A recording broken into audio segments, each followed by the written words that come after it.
3교시 시작하겠습니다. 손해배상 책임입니다. 194페이지. 의무와 책임이 중요하다고 했죠. 그 공인중개사법의 가장 핵심 내용은 실체 권리관계와 부합하는지를 손님한테 확인 설명해야 되고, 그 확인 설명을 소홀히 하여 손님, 즉 의뢰인, 즉 국민들에게 재산상 손해가 발생한 경우 그 손해를 배상하는 게 가장 핵심적인 내용입니다. 공인중개사법에서.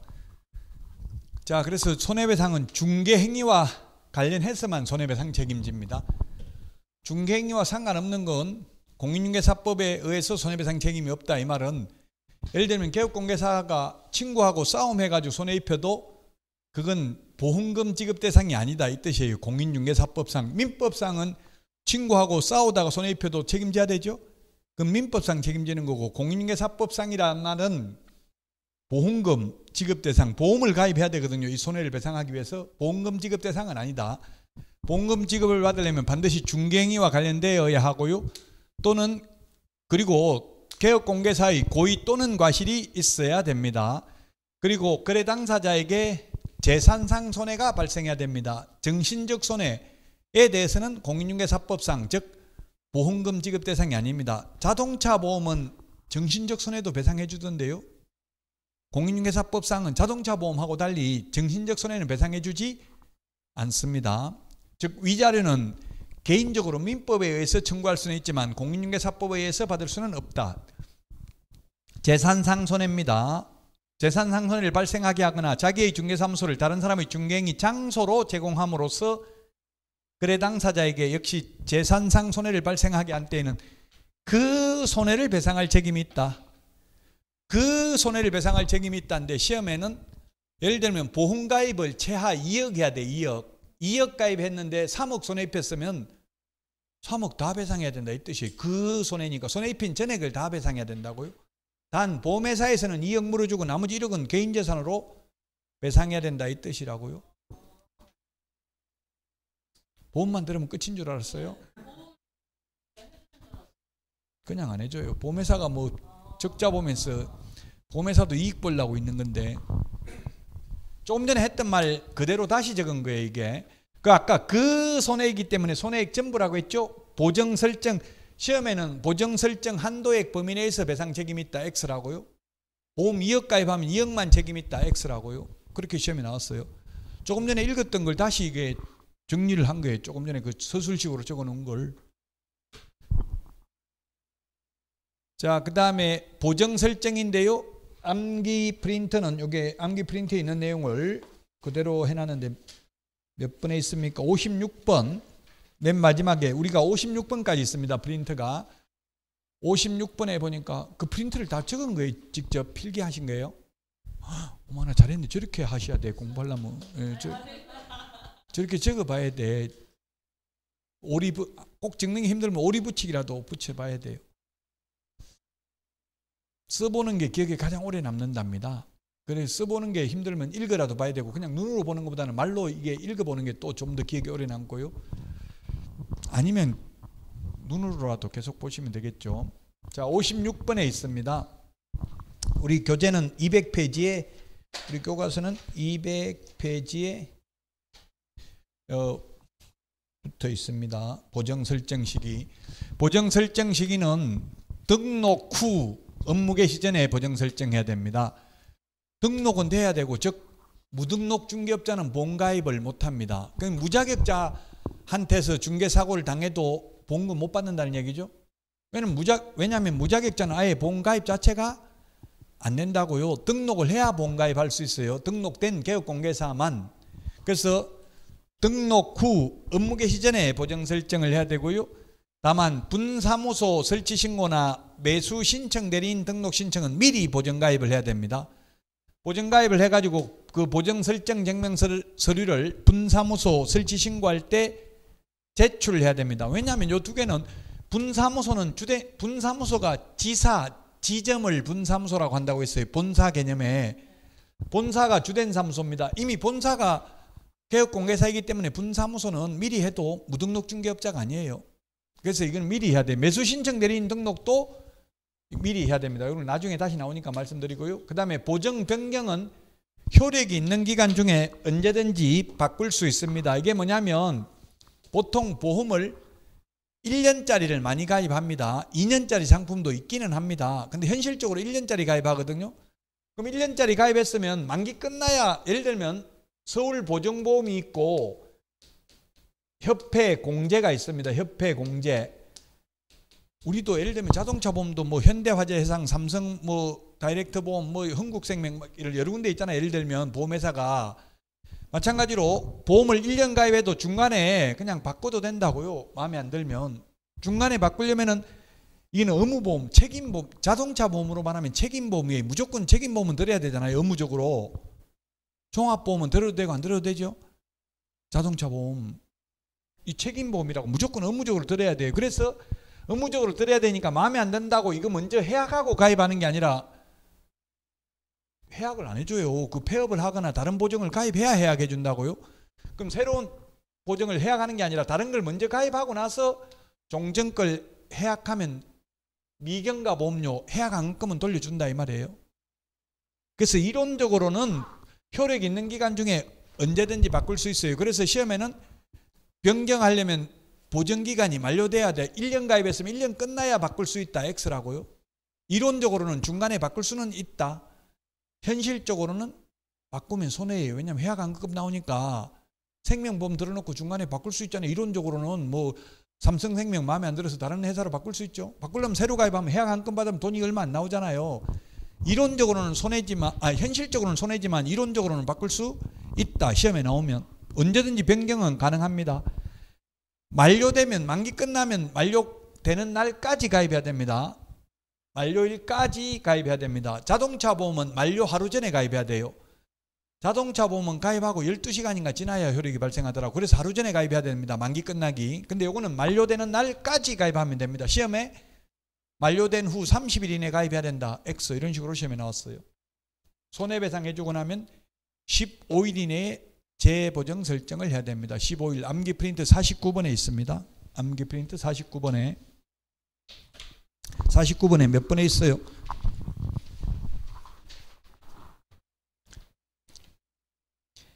49번에 1번에 있죠. 49번에 1번. 49번에 1번.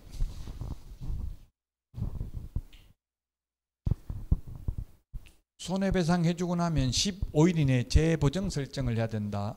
15일은 그냥 암기해야 돼. 시험에 14일. 왜 14일 아니고 15일이냐? 규칙을 그렇게 정한 거예요. 15일. 그래서 이건 암기 프린트는 논리적으로 설명할 수 있는 부분이 아니라 암기해야 되니까 암기 프린트잖아요. 두 장 내드린 게.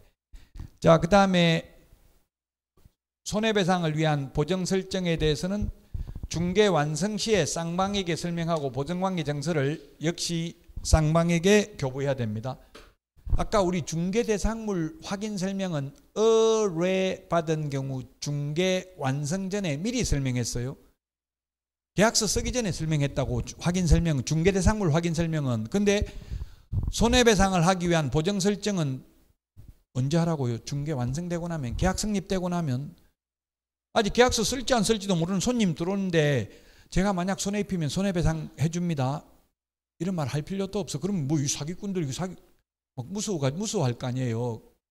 계약서 쓰고 나서 설명하면 된다고. 중개 완성 시 계약서 쓸 때 제가 잘못해가지고 만약 손해 발생하면 2억까지는 서울보정보험에서 협회 공제조합에서 배상이 됩니다. 이런 거 설명을 해야 됩니다. 공탁하는 방법도 있어요. 공탁금은 3년간 회수할 수 없습니다. 여러분들 민법 시험 범위가 103조부터 766조까지인데요. 766조가 마지막 조문이 뭐냐면 손해배상 소멸시효, 손해가 발생한 날로부터 10년, 손해가 있음을 안 날로부터 3년이 지나면 시효로 소멸한다. 이런 규정이 있어요. 그래서 3년 동안 공탁금 못 찾습니다. 왜냐하면 2년 6개월 돼서 손해배상 청구가 들어올 수도 있으니까 안 내준다고요. 폐업해도. 바로 공탁금이라는 거는 공탁 맡겨놓은 돈이거든요. 법원에다 맡겨놔도 폐업해도 바로 안 돌려준다고. 3년 동안은. 왜냐하면 2년 6개월 돼서 손해배상 들어오면 돈 내줘야 되니까 그렇습니다. 3년입니다. 3년은 우리 암기 프린트 46번에 정리되어 있습니다. 46번에. 지금 제가 번호를 말하는 거는 뭐가 있는지 한번 좀 형광펜으로 색칠을 해놓으라는 게, 다음에 보면 내가 색칠은 누가 색칠을 해놨는데 난 처음 보는 말 같은데 이런 느낌 들으라고 색칠을 하라고 한 겁니다. 몇 번에 있어요? 46번에 11번 사망하거나 폐업을 해도 3년간 회수 불가능하다. 11번에 있죠. 11번, 12번에도 있나요? 12번.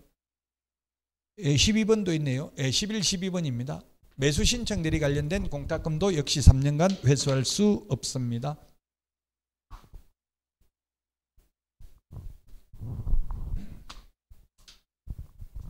자, 보정 설정 금액입니다. 201페이지, 우리 교과서는 201페이지, 암기 프린터는 52번 맨 밑에 있습니다. 52번 맨 밑에. 52번 맨 밑에 형광펜으로 색칠이라도 해놓으라고요. 금액. 있습니까? 52번에? 네. 보정 설정 방법은 3개 중에 한 가지만 선택해도 되고 3가지를 다 선택해도 상관없습니다. 근데 현실적으로 3개 다 가입하는 사람 없겠죠? 현실적으로 하나만 가입하고 있고요. 그 다음에 보정 설정 금액은 법인은 4억 이상, 분사무소는 분사무소마다 2억 이상, 개인은 2억 이상, 특수법인은 2천만 원 이상 가입해야 됩니다. 2억 이상인데요. 그 현실적으로 제가 협회 강의를 해보니까 협회 지부장이나 이런 간부들은 4억 가입한 분도 있더라고요. 2배로. 보험료만 내면 가입 가능하죠. 그럼 손님 들어오면 다른 데는 2억 가입했는데 여기는 4억까지 보험회사에서 협회 공제조합에서 배상이 됩니다. 이러면 공신력이 좀 더 있을 수도 있겠죠. 금액 숫자 요거 4억, 2억, 2천만 원 요거는 암기사항이라고요.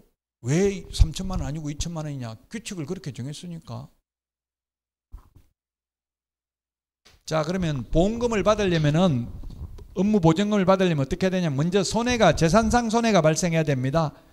의뢰인, 손님이 재산상 손해가 발생해야 되고요. 개업공개사로 인해서.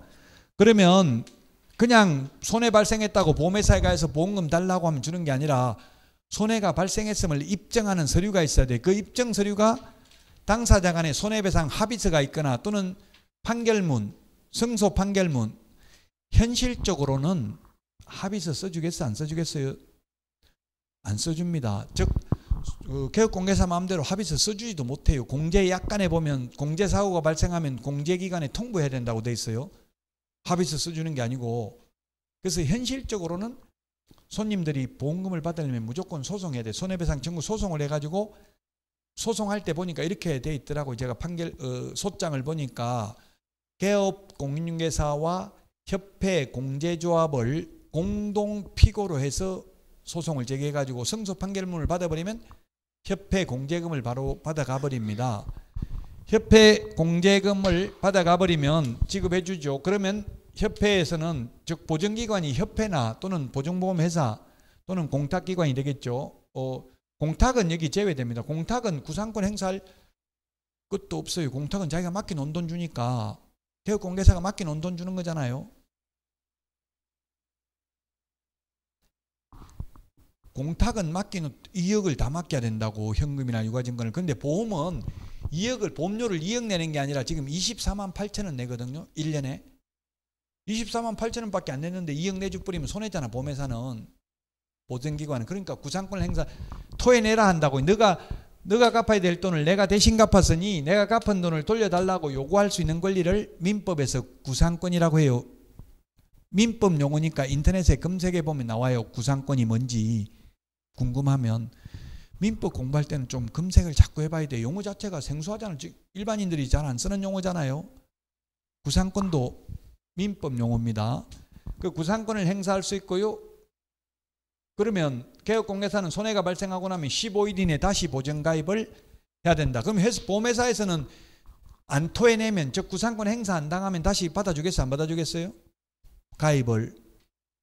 여러분이 보험회사 하면 받아주겠냐고. 24만 8천 원 받고 2억 내주는데 또 가입하겠다고 하면 2억 토내라고 하는데 내지도 않고 또 가입하라면 안 받아주겠죠? 암보험 들려면 암 걸린 사람 안 받아주잖아요. 저도 암보험회사에서 자꾸 암보험 들으라 하길래 제가 안 걸렸는데 이랬더니만 그 다음부터 전화 안 오더라고요. 그 내가 이제 그 해가지고 뭐 보험 가입하려 하니까 거절당했더라고요. 옛날에 암이 있다고 해서 가입 못합니다 그러더라고요. 내가 이제 원해서 가입하려 하니까 안 되더라고요. 귀찮아가지고 전화 오는 게 자꾸 귀찮아서 안 걸렸는데 이러니까 다른 보험도 이제 못 들어요. 이미 사고 난 사람은 구상권 행사 안 당하면 가입 못해요. 다시 토해내야 된다고요. 다. 다른 보험하고는 다르죠. 생명보험이나 자동차보험이나 화재보험은 보험회사에서 돈 물어냈다고 구상권 행사 안 한다고. 그 이유가 뭐냐면 공인중개사법은 행사하는 이유가 아까 고의 또는 과실이었어요. 고의로 사고 낸 경우도 배상을 해주니까 구상권을 행사해요. 만약에 구상권 행사를 못한다고 하면 일부러 손해배상 합의서 써준다고 내가 2억 손해입혔음을 확인합니다. 그래가지고 보험금 2억 받아가지고 개업공개사하고 손님하고 나눠 먹자 할 수도 있는 거잖아요. 그런데 자동차보험이나 생명보험이나 화재보험은 고의로 사고 난 거는 보험금을 안 줘요. 예를 들면 생명보험 들어놓고 일부러 2년 안에 자살하면 보험금 안 준다고요. 화재보험 들어놓고 일부러 불내면 보험금 안 줘요. 자동차보험 들어놓고 음주운전하니까 자동차보험 안 되더라고요. 일부러 고의니까. 고의는 일부러 한 게 고의죠. 과실은 부주의해서 모르고 한 게 과실이고요. 저도 여기 제가 지각을 딱 한 번 했어요. 제가 몇 년 여기 학원 강의하면서 지각은 딱 한 번 했는데요.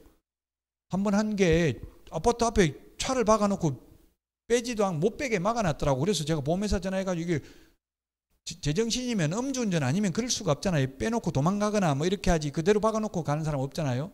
그 음주운전한 차가 박아놓은 것 같은데요. 이렇게 했더니만 그 차 번호하고 전화번호 차 앞에 있는 거 좀 불러달라더라고. 불러줬더니만 전화하니까 음주운전 했냐고 보험회사에서 유도질문 했나 봐요. 유도질문하니까 예 했는데요. 시인했다 했나 봐요. 그러니까 보험회사에 다시 저한테 전화 와가지고 그 음주운전이라서 보험 안 되니까 알아서 개인적으로 해결하세요. 둘이 이러더라고요. 괜히 말했다 싶더라고요. 괜히 말해가지고 보험도 안 된다 해가지고 그 개인적으로 합의하려니까 그게 잘 되냐고 엄청 피곤했어요. 그래서 이제 다음부터는 말 안 하려고 괜히 음주운전했다고. 그 다른 보험은 고의로 사고 낸 거는 보험금을 안 줘요. 근데 우리는 고의도 주기 때문에 구상권을 행사할 수밖에 없다는 이야기입니다. 이해돼요? 구상권이라는 건 너가 갚아야 될 돈을 내가 대신 갚았으니 내가 갚은 돈 토해내라. 다시 돌려달라 하는 게 구상권입니다. 예? 보험회사에서 물을 낸 배상한 금액을 다 돌려달라고. 그 받는 거는 한 번에 받는데 뭐 돈 없다고 하면 뭐 나눠서 받든 그거는 이제 자유죠. 계약은 하기 나름이죠. 나중에 뭐 분납으로 그거는 뭐 원칙은 일시불로 다 받겠죠. 만약 분납하면 연체이자 이런 것도 내라 할 수도 있어요. 예. 안 그러면 보험 가입 못 해요. 그 한 번 사고 나면 보험 가입이 안 되니까 현실적으로는 거의 도망가고 이러더라고요. 도망가면 그럼 끝난 줄 알았는데 이제 현실적인 걸 물어서 말씀드리면 결국은 그 보험 협회 공제조합이 고려 신용정보주식회사에 채권을 양도하더라고. 부실채권을. 그럼 신용정보주식회사에서 연락 오더라고. 한 3년쯤 지나니까 채권 양도받았다. 이자하고 원금하고 갚아라 이렇게 해가지고 연락 와요. 도망가도 소용없어요. 사고를 안 내야 돼. 사고 냈다면 구상권 행사 안 당하면 죽을 때까지 돈 안 벌고 도망 다니면 돈 안 갚았다고 감옥 가는 건 아니죠. 돈이 없어서 안 갚았다고 감옥 가는 건 아니라고요. 그래서 여러분들도 혹시 망해가지고 돈이 없다고 자살할 필요는 없죠. 돈 안 갚는다고 감옥 가는 건 아니니까. 왜 이런 말씀을 드리냐면 전세 사기 당해가지고 자살한 사람이 많잖아요. 죽을 필요까지는 없다고. 제가 살아보니까 좀 나이 먹도록 살아보니까 파산 선고 받고 그냥 기초생활수급자 되면 한 70만 원 정도 나와요. 밥은 먹고 산다고 죽을 필요는 없어요.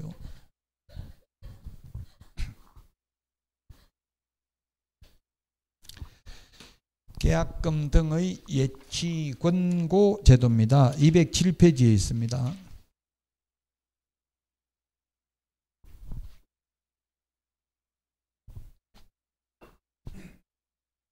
이게 우리나라에는 현실적으로는 없는 제도입니다. 계약금 등의 예치 권고 제도.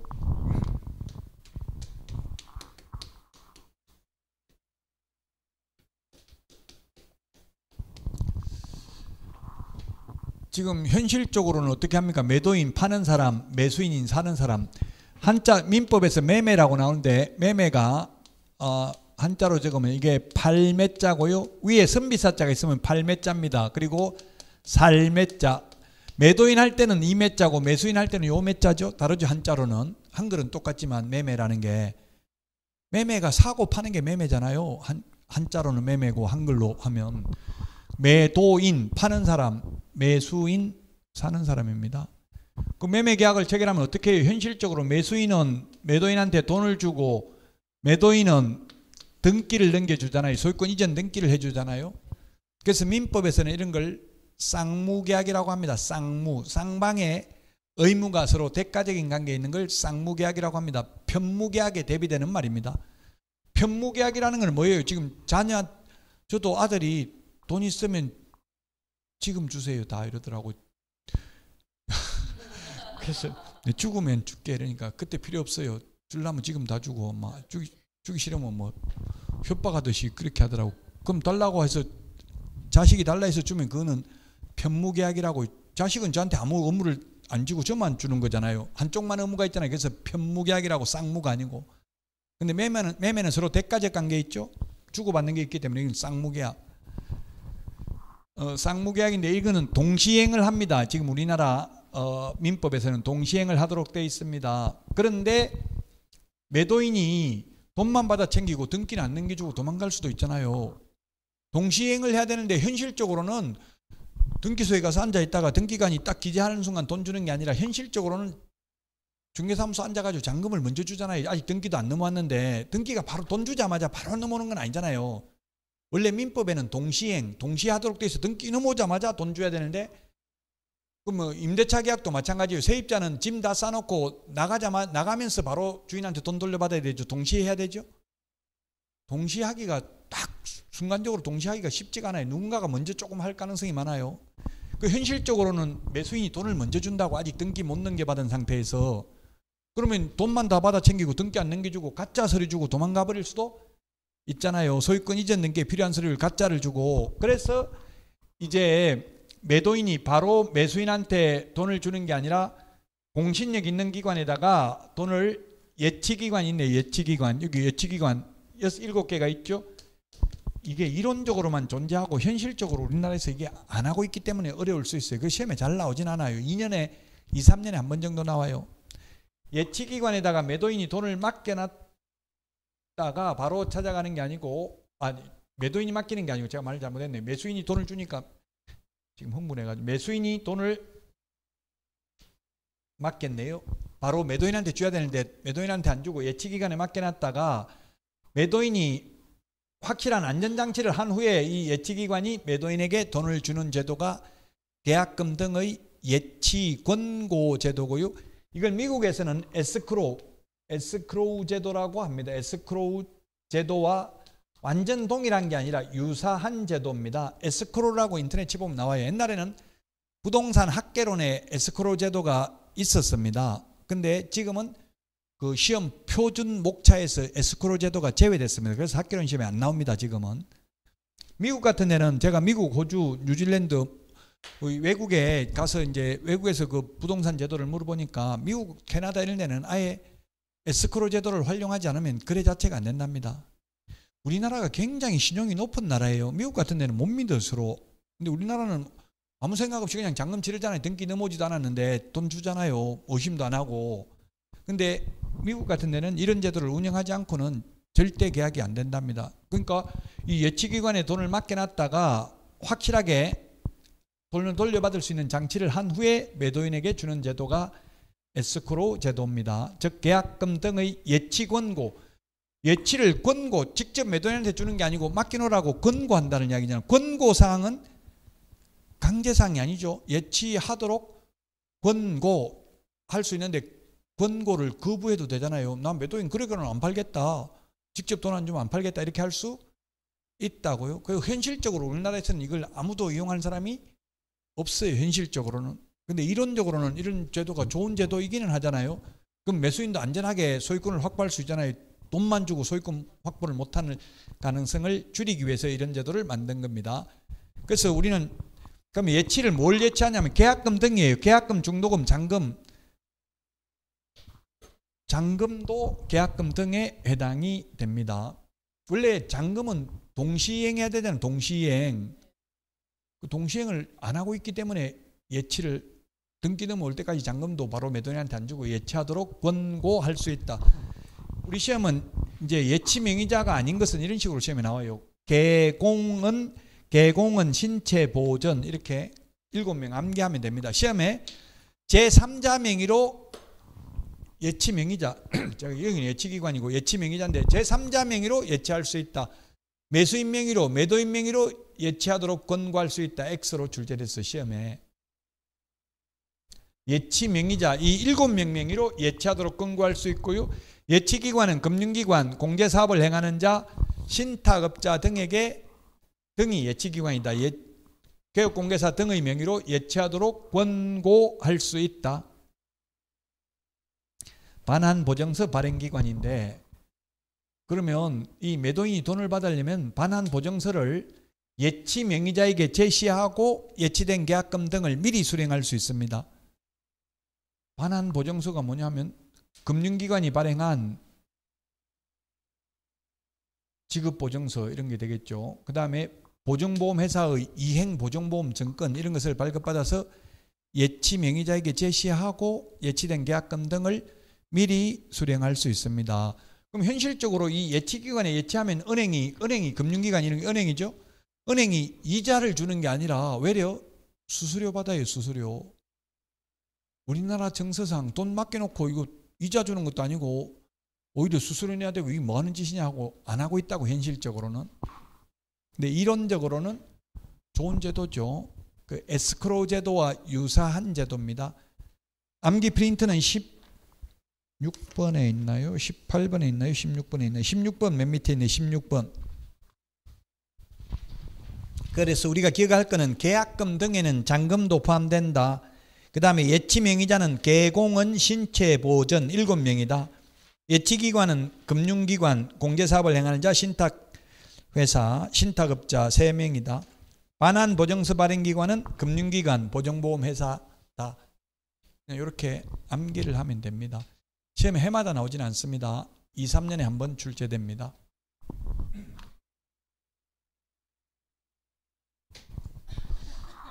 자, 오늘 했던 내용이 시험에 8문제 정도 출제가 되는데요.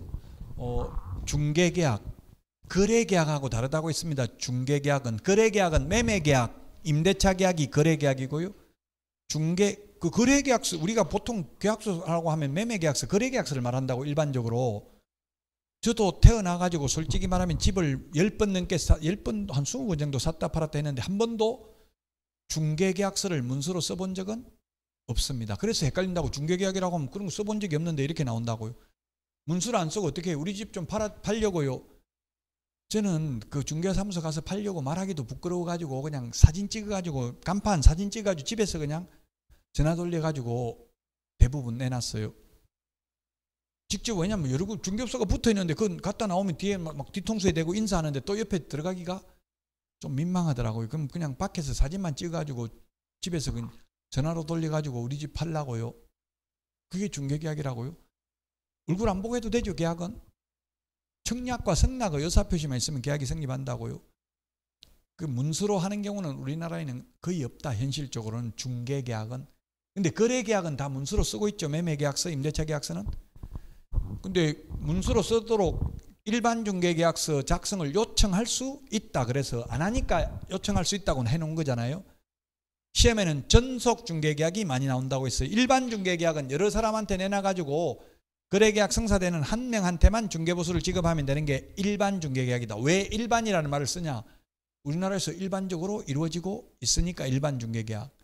전속은 전적으로 특정한 개업공개사의 하나의 중개를 일임하기로 하는 중개계약을 전속 중개계약이라 한다. 뉴진스가 뭐 의도하고 전속 중개계약 그 멤버들은 무효다, 효력 없다, 난 따로 뭐 이름 만들겠다 하니까 의도에서 전속 중개계약 전속 중개계약이 아니고 전속계약, 그냥 전속계약이라고 하죠. 그는 유효하다 이런 식으로 요즘 뉴스, 오늘 아침에 뉴스에 나오더라고요. 그 개업공개사, 특정한 개업공개사에게만 중개를 일임하는 중개계약이 전속 중개계약이다. 전속 중개계약을 체결했으면 7일 이내에 정보를 공개해야 된다. 정보망 또는 일간신문에 정보 공개해야 된다. 또 거래가 이루어지면 지체 없이 거래정보사업자에게 통보해서 정보망에서 삭제해야 된다. 정보망에 공개해야 되는 거 7가지 암기 프린트, 5번에 특상태 조건 공금 7가지가 있었습니다. 여기서 한 문제 나오고요. 최소한 정보망에서도 한 문제 반드시 나오는데요. 정보망이란 의뢰인 상호간에 하면 X, 개업 공인중개사 상호간에 정보를 교환하는 체계다. 의뢰인 상호간에 정보를 교환하는 체계는 직거래 사이트라고요. 당근마켓 이런 것도 직거래 사이트잖아요. 부동산뿐만 아니라 모든 물건 직거래 사이트가 당근마켓이죠. 근데 부동산도 당근마켓에 부동산 오르는 경우도 있대요. 그 개업공개사들이 광고 내놔봐요. 돈 내고 당근마켓에. 그러나 그건 정보망이 아니라고 직거래 사이트라고요. 네이버 부동산, 우리 다음 부동산 인터넷에 들어가면 시세 다 나와 있잖아요. 호갱노노. 그런 건 정보망이 아니다. 그럼 뭐가 정보망이냐? 개업공개사가 컴퓨터 보고 자 매물 뭐 어떤 아파트 있는데요. 뭐 보여줄게요 하고 자기들끼리 보는 게 그게 정보망이라고. 개업공개사 상호간에 정보망이다. 이 정보망을 운영하려면 거래정보사업자로 지정을 받아야 된다. 국토부 장관으로부터 지정 신청하면 30일 이내에 지정서를 교부해 준다. 지정받고 나면 3개월 이내에 운영규정을 제정하여 승인받아야 된다. 지정받고 나면 1년 이내에 정보망을 설치 운영해야 된다. 지정 요건이 암기 프린터 7번에 보면은 지정 요건, 지정 신청 서류가 나와 있습니다. 500이 인원 3이다. 이렇게 암기하면 됩니다. 전국적으로 500명 이상, 2개 이상의 시도에서 각각 30명 이상, 500이 인원 3이다. 500명, 30명. 502, 2개 이상 시도에서 30명. 자, 그 다음에 기본윤리, 품위유지, 신실성실, 공정중개는 개공, 소공에게 해당된다고 명문 규정이 있고요. 그 다음에 비밀준수는 개업공개사 등의 의무이다. 금지행위도 개업공개사 등의 금지행위다. 부동산 거래 질서 교란행위 신고센터에 대해서도 봤고요.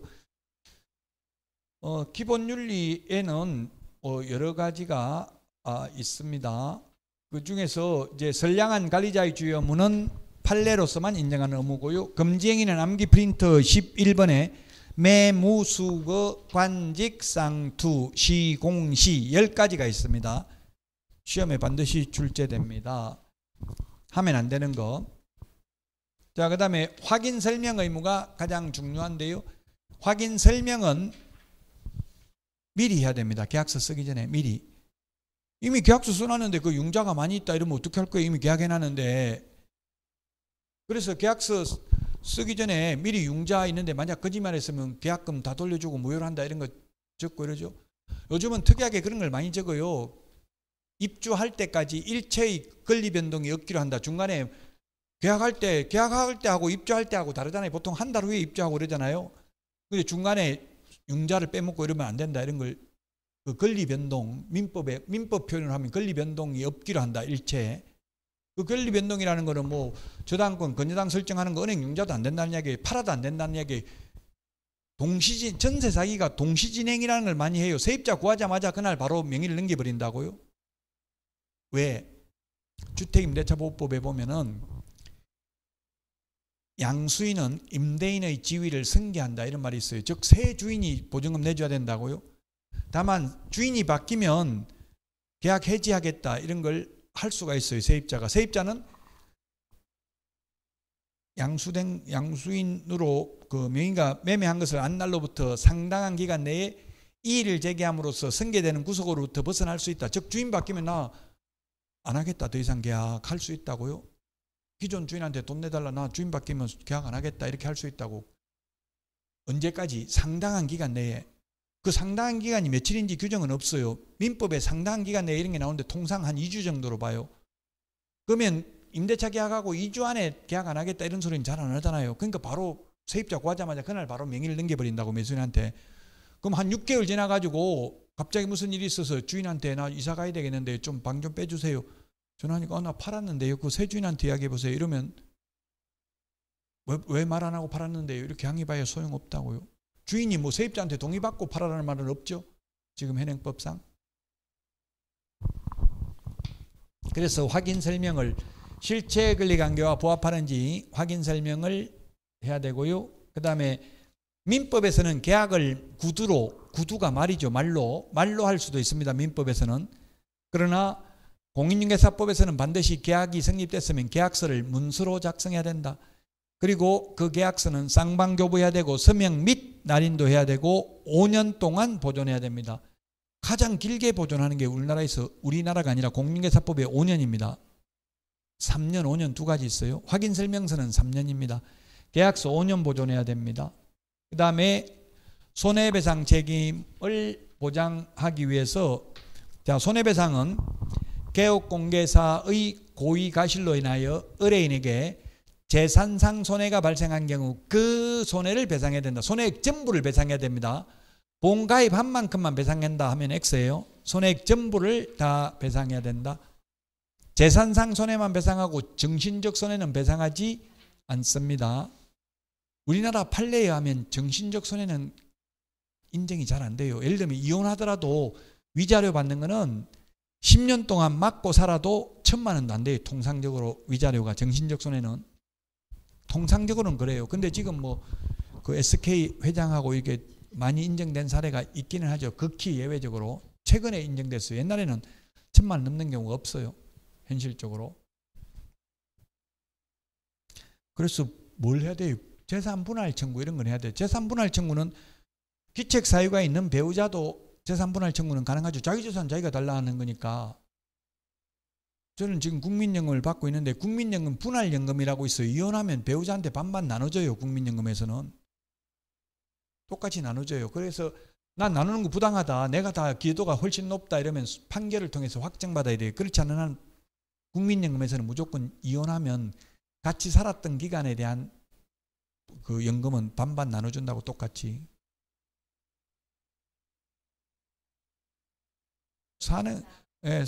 살아야 되죠. 아마 5년 이상인가 살아야 될 거예요.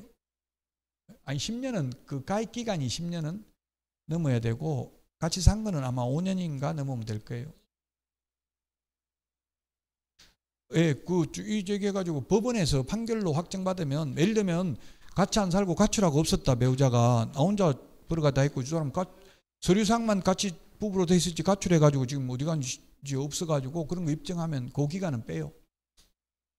그 분할연금은 재혼해도 계속 또 재혼해도 계속 받더라고 분할연금은. 근데 유족연금은 조심해야 될 게 상식적으로 유족연금이라는 배우자가 죽어서 나오는 연금이 유족연금이거든요. 유족연금 받다가 재혼해버리면 안 나와요. 옛날 재혼했으니까 그 유족연금은 안 나온다고 재혼하면. 근데 분할연금은 재혼해도 나온대요 계속. 자, 그래서 손해배상을 보장하기 위해서 보험 가입을 해야 되는데 그 가입 금액이 법인은 4억, 개인은 2억, 특수법인은 2천만 원 이상 가입을 해야 됩니다.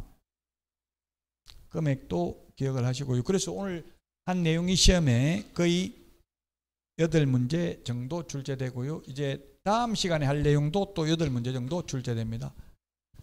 다음 주까지가 시험에 많이 나옵니다. 다음 주까지가 8문제씩 나오는 게 2주부터 거의 5주까지 4주에 하는 게 8문제씩이에요. 4, 8, 30이 거의 30문제 정도 돼요. 자, 다음 주 할 게 중개보수입니다. 중개보수. 옛날에는 복비라고 불렀잖아요. 복비. 그러다가 중개수수료라고 부르다가 지금은 중개보수라고 그래요. 수수료라고 하면 왠지 천박한 느낌, 장사꾼 같은 느낌이 들잖아요. 변호사 수수료 이런 말 안 쓰잖아요. 변호사 수임료.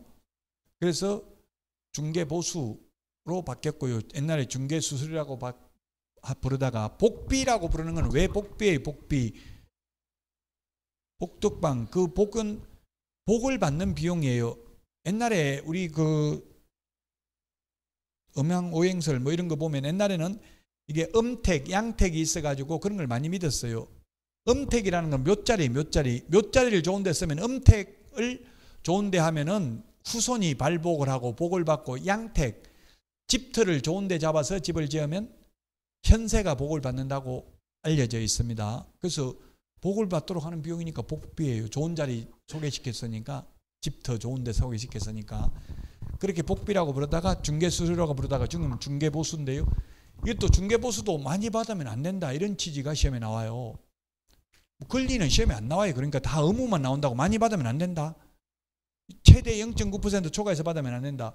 행정사나 변호사는 수임료 한도가 없거든요. 변호사는 100억 받기로 약속했으면 100억 줘도 불법이 아닙니다.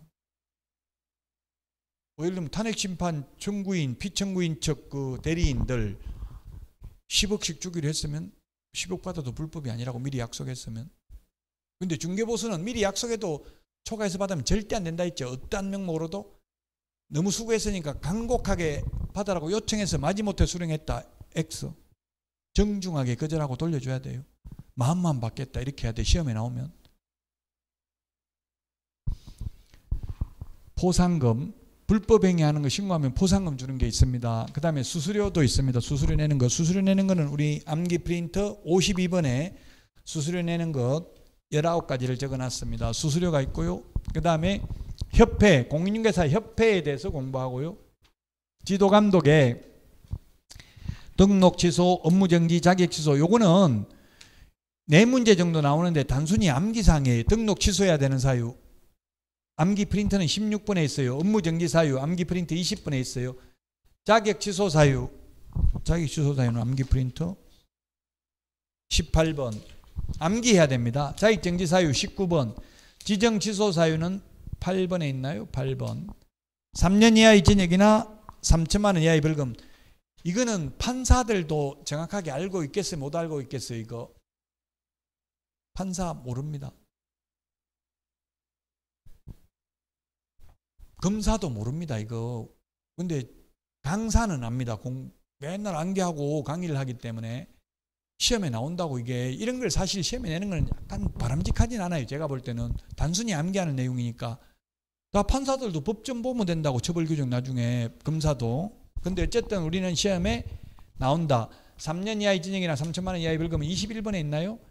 1년 이하의 징역이나 1천만 원 이하의 벌금 암기 프린터 22번에 있나요? 있어요? 500만 원 이하의 과태료 23번에 있나요? 100만 원 이하의 과태료 26번에 있죠? 요거는 아마 머리 아프다 생각할 수 있어요. 지금 다 암기 못해요. 그냥 제 암기 프린터에는 앞대가리 적어놨잖아요. 암기하는 거 그냥. 그러니까 꼭 이 대가리대로 암기해야 되는 게 아니고 여러분들이 좋은 그 연상기법이 있으면 그걸 쓰셔도 돼요. 아무것도 없으면 그냥 저 따라 해도 되고요. 단순히 암기하는 내용인데, 그래서 여기 지도감독에서 4문제 나오고요. 협회에서 1문제 하면 5문제, 6문제, 7, 8문제. 여기 중개보수가 2문제 나와요. 계산하는 거 1문제, 많이 받으면 안 된다는 취지 1문제 해서 2문제 나온다고. 중개보수에 대해서 시험에. 네가 어떻게 그렇게 2문제인지 1문제인지 단정적으로 말할 수 있냐? 통계입니다. 통계. 이때까지 통계. 지금 36번이나 시험을 봤잖아요. 이미. 지금 올해가 36회인데도 불구하고 36번 봤어요. 왜? 15회 때 추가 시험이라고 한 번 더 봤거든요. 15회는 2번. 그래서 36번이나 시험 봤기 때문에 그 통계를 분석하면 거의 정해져 있어요. 나왔던 부분이 계속 나온다고요. 역사는 반복돼요. 그러니까 너무 사이드에 있는 거 신경 안 쓰셔도 되겠습니다. 자, 여기까지 하고 잠깐 쉬었다가 문제 풀도록 하겠습니다.